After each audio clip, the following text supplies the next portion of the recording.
Olá, boa noite, tudo bem? Sou Fátima Roden, moro em Giruá, Rio Grande do Sul. E hoje quero trazer aqui um assunto não muito agradável, mas necessário, porque todos nós passamos por isso em nossa vida, em alguns momentos da nossa vida. Então, hoje quero falar um pouco sobre a perda da minha madrasta, né, da minha quarta mãe. Então, quero trazer um pouco da minha história. Há 3 anos atrás eu fiz um vídeo que está no meu canal do YouTube também e que fala sobre a perda da minha mãe biológica, o luto pela perda da minha mãe biológica. E hoje estou aqui fazendo um vídeo, então, pela perda da minha mãe, madrasta, segunda esposa do meu pai, aos 89 anos, que partiu, então, essa semana, no dia 4 de outubro, e com sequelas de AVC, teve um AVC em 26 de julho, e depois desse dia nunca mais se recuperou completamente. Depois teve sequelas, teve complicações, teve também uma pneumonia muito forte, que então foi desencadeando diversos sintomas e efeitos colaterais, os quais então debilitaram ela muito e que foi então causando essa falência dos órgãos e então a sua morte, né, o seu falecimento. Mas o que eu quero dizer com isso? Por que eu quero trazer essa reflexão?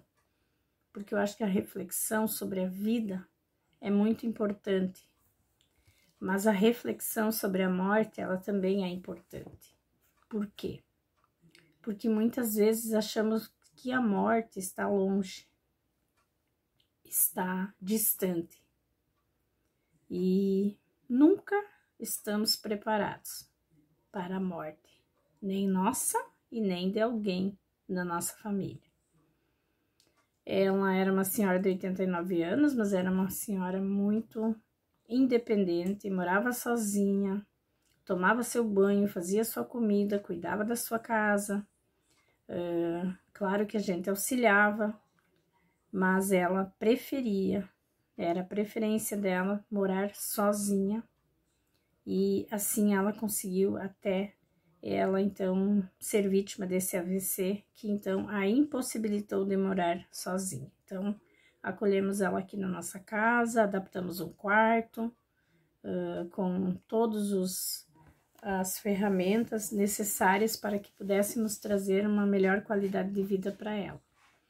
Então ela ficou 26 dias em casa, cuidamos dela, acamada, cadeirante. Eu, meu marido, meu filho e minha nora, dedicamos todo o cuidado, todo o amor, todo o carinho. E mesmo assim não foi suficiente para que ela, então, não viesse a ter complicações. Isso é algo que está além da nossa possibilidade de fazer ou então de controlar. Então, ela teve novos AVC, ela teve complicações renais, complicações pulmonares, e isso tudo, então, acelerou o processo da sua partida.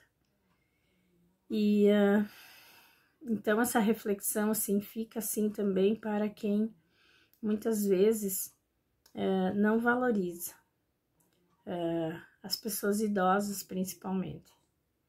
A nossa família, cuidávamos dela, levávamos ela nos lugares onde ela queria ir, onde ela gostava de ir. Algumas vezes a gente não fazia mais porque ela não permitia, porque a gente sempre respeitava os desejos dela, os caprichos dela, mas a gente sempre fazia o que estava ao nosso alcance e o que ela queria, aceitava, porque a gente sempre respeitou ela muito nas suas vontades, nos seus desejos.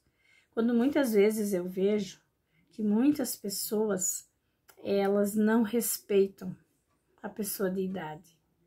Elas fazem as coisas contra a vontade e o desejo das pessoas de idade. E o que acontece quando isso acontece? Muitas vezes as pessoas de idade, elas acabam entrando em depressão e elas acabam perdendo a vontade de viver por elas se sentir ameaçadas, por elas se sentir traídas, por elas se sentir deixadas de lado. Então, muitas vezes a gente precisa se questionar o quanto que a gente está fazendo realmente para que a gente possa dar uma qualidade de vida melhor para a pessoa de idade que a gente tem perto de nós, seja nossa mãe, nosso pai, nossa avó, nosso avô. E a gente sempre fez tudo o que a gente estava ao nosso alcance. E ela ficou viúva em 1916, então ela passou a viver sozinha. Meu pai faleceu em 2016, então ela ficou sozinha durante 7 anos. E esses 7 anos, então, ela ficou mais em nossa companhia, minha, do meu marido, do meu filho e minha nora. Minha filha poucas vezes consegue vir ver ela, pois mora longe devido ao seu trabalho, seu estudo. Mas a gente sempre fez de tudo que estava ao nosso alcance, como eu já disse anteriormente. Mas o que eu quero mais é trazer para o pessoal que estão aqui assistindo esse vídeo, é que muitas vezes a gente não reflete sobre a necessidade que temos de conversar sobre muitas coisas. Deixamos para amanhã ou deixamos para depois, e muitas vezes, quando acontece algo assim, tipo um AVC, que tira muitas vezes parte da consciência da pessoa, muitas vezes você não consegue mais expressar e a pessoa também não consegue mais expressar o que ela quer nos dizer, o que ela quer nos pedir. Então, é muito bom a gente sempre conversar sobre tudo e a gente dar atenção, dar ouvidos às pessoas mais velhas. E ela era uma pessoa muito sábia.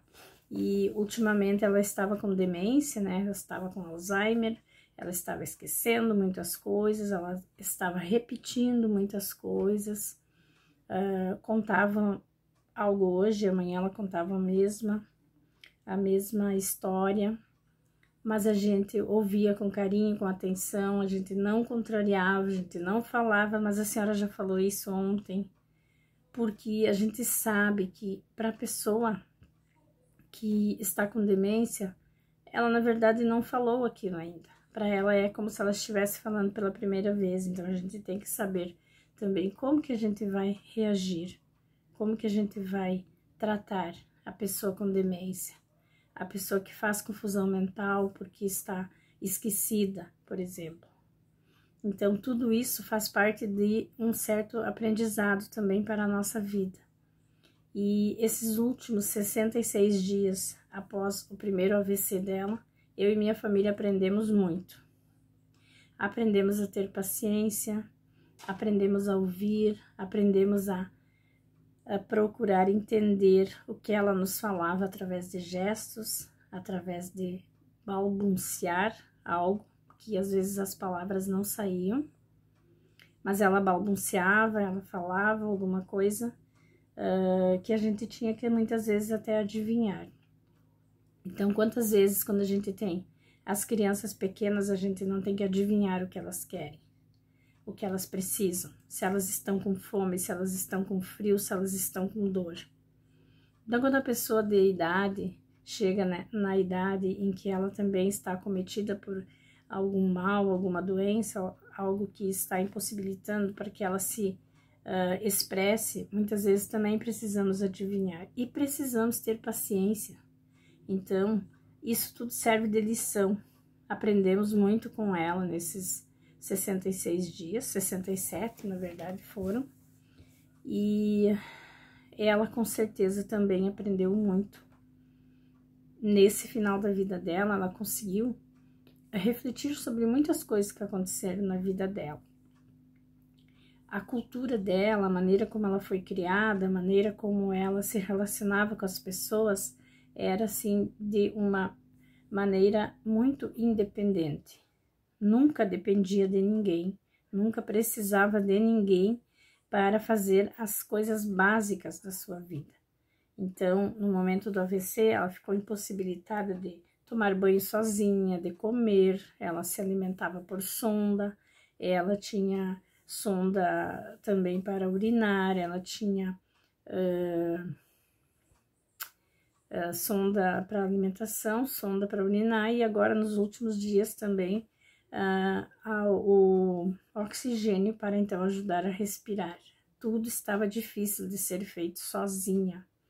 Então, ali nessa limitação, ela também se conscientizou de muita coisa, ela aprendeu muita coisa, como o quanto que ela dependia dos outros, dos médicos, das enfermeiras, da família, para que a ajudassem a ainda viver um pouco mais. Então, muitas vezes na nossa vida, nós não queremos ajuda, nós não aceitamos ajuda, e isso nos machuca, nos fere, nos dói.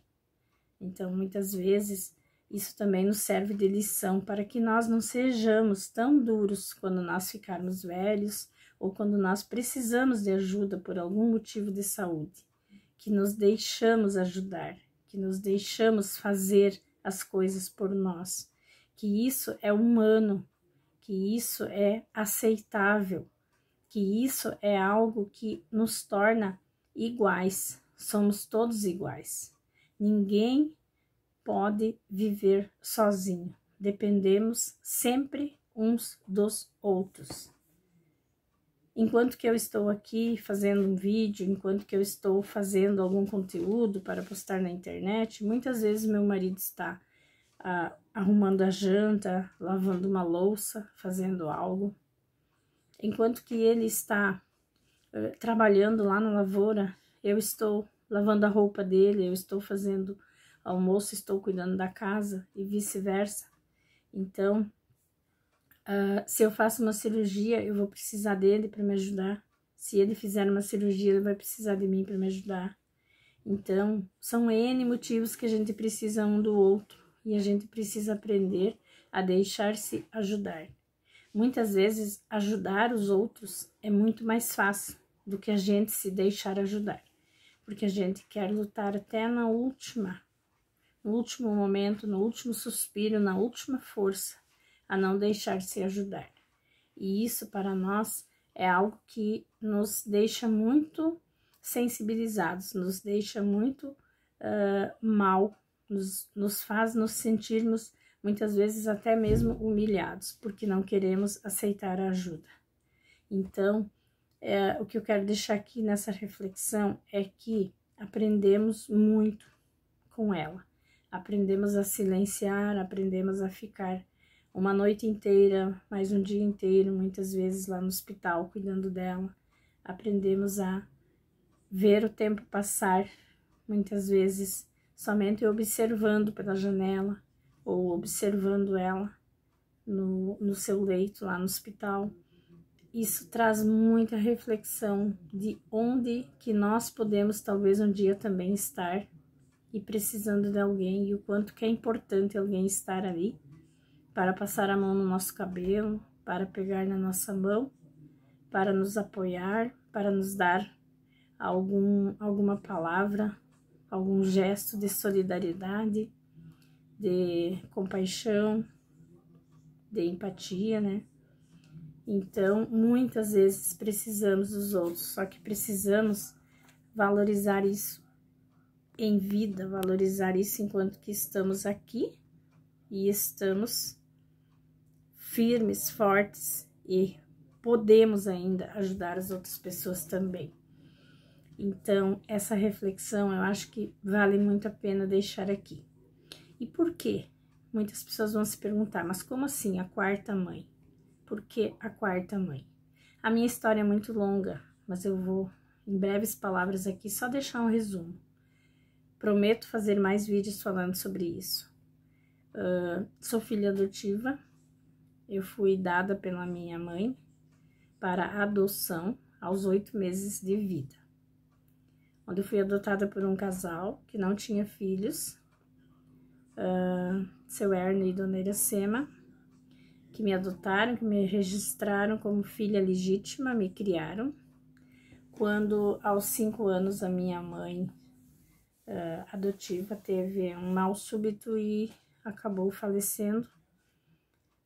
Meu pai adotivo, então, ficou viúvo, voltou a morar com a sua mãe, onde, então, eu fui criada pela minha avó e avô paterno, juntamente com o meu pai, até os 11 anos de idade. Quando, novamente, então, o meu pai casou-se com Nelda, que é a 4ª mãe, que, então, essa semana, ela, então, partiu. Então, eu tive 4 mães e 3 pais. Tive meu pai biológico, meu pai adotivo, meu pai avô, que me criou até os 11 anos, e tive 4 mães. Minha mãe biológica, minha mãe adotiva, minha mãe avó paterna e a minha madrasta. Então, quero dizer aqui que me considero uma pessoa abençoada, apesar de ter tido muitas dificuldades, muitos desafios, muita mudança na minha vida, muita readaptação, muitas coisas que eu tive que aprender a lidar muito cedo, e muitas coisas eu não tinha conhecimento e sabedoria o suficiente para lidar da forma mais correta, mas isso acontece com todos nós precisamos aprender durante a nossa vida, com os nossos desafios, então isso tudo faz parte do nosso crescimento. Então hoje eu posso dizer que, apesar de tudo, eu me considero uma pessoa privilegiada, uma pessoa querida, uma pessoa que foi amada por todas essas mães. Então, eu quero deixar aqui a minha gratidão também publicamente para a minha mãe, que foi minha mãe desde os meus 11 anos até essa semana, então, quando ela partiu. Que Deus a tenha, descanso eterno, que a luz perpétua a ilumine. Gratidão a todos, até o próximo vídeo.